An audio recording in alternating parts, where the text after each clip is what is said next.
Magandang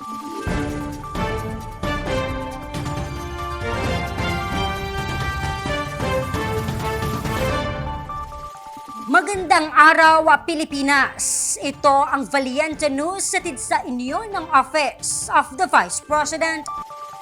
Tatlong barangay sa bayan ng San Andres sa isla ng Catanduanes ang tinungo ng OVP Bicol Satellite Office upang maalalayan ang mga pamilyang apektado na nagdaang Super Typhoon Uwan.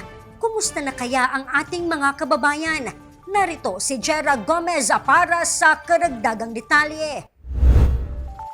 Malaking dagok sa mga residente ng San Andres sa Catanduanes ang malaking pinsala na iniwan ng Super Typhoon Uwan noong nakaraang taon.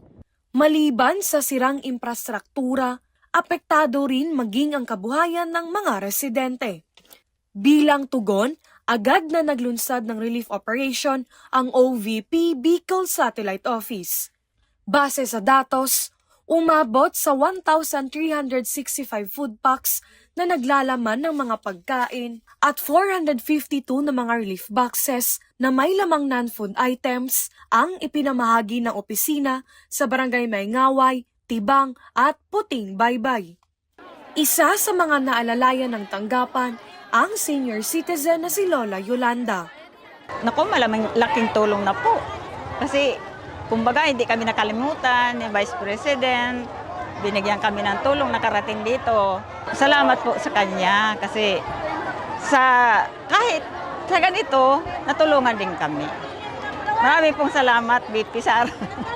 Ikinatuwa naman ng mga taga-barangay Maingaway ang agarang pag-aksyon at pagtugon ng OVP sa mga pangangailangan ng mga nasalanta ng bagyo.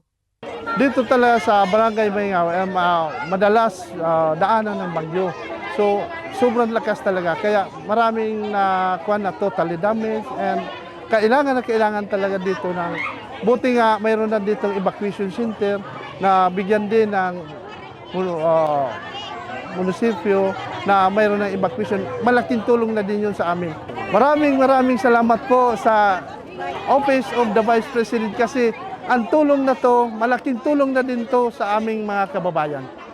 Ako po si Jera Gomez. Lahat para sa Diyos, bayan at pamilyang Pilipino. Valiente News. OVP Bicol Satellite Office sinuyod ang mga barangay sa bayan ng Caramoran. Food packs at relief boxes ipinamahagi ng tanggapan.